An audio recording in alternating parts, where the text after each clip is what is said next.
In the filth of a dark hut, in the village of Obebe the cannibal, upon the banks of the Ogogo, Esteban Miranda squatted upon his haunches and gnawed upon the remnants of a half-cooked fish. About his neck was an iron slave collar from which a few feet of rusty chain ran to a stout post set deep in the ground near the low entranceway that led upon the village street, not far from the hut of Obebe himself.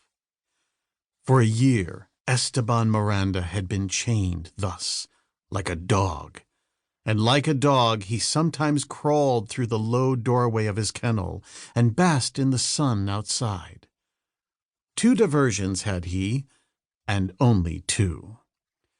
One was the persistent idea that he was Tarzan of the Apes, whom he had impersonated for so long and with such growing success that, like the good actor he was, he had come not only to act the part, but to live it, to be it.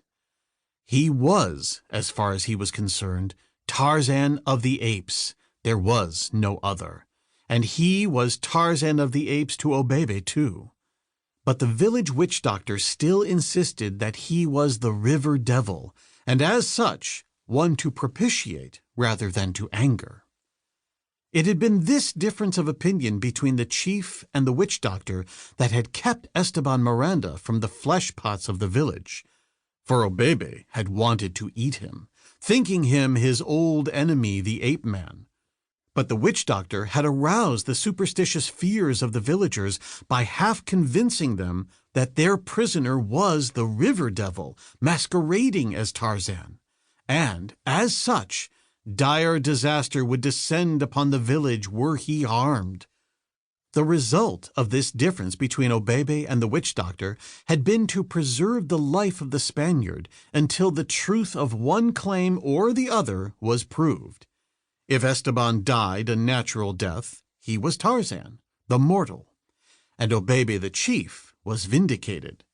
If he lived on forever or mysteriously disappeared, the claim of the witch doctor would be accepted as gospel.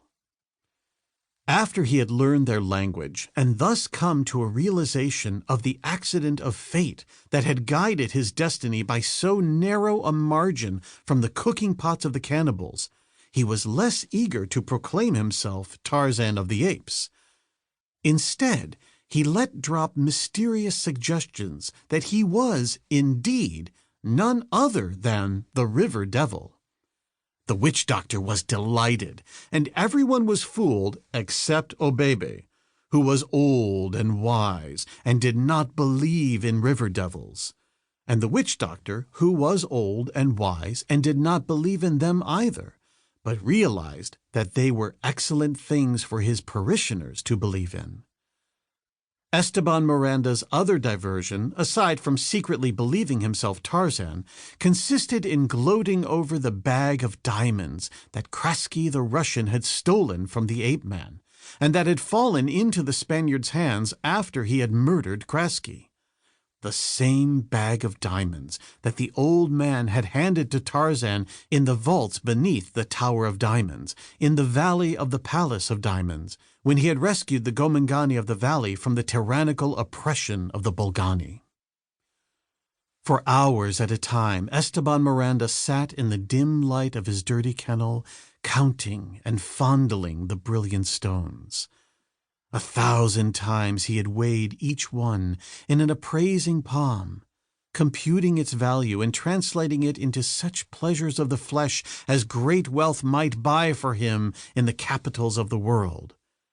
Mired in his own filth, feeding upon rotted scraps tossed to him by unclean hands, he yet possessed the wealth of a Croesus, and it was as Croesus he lived in his imaginings.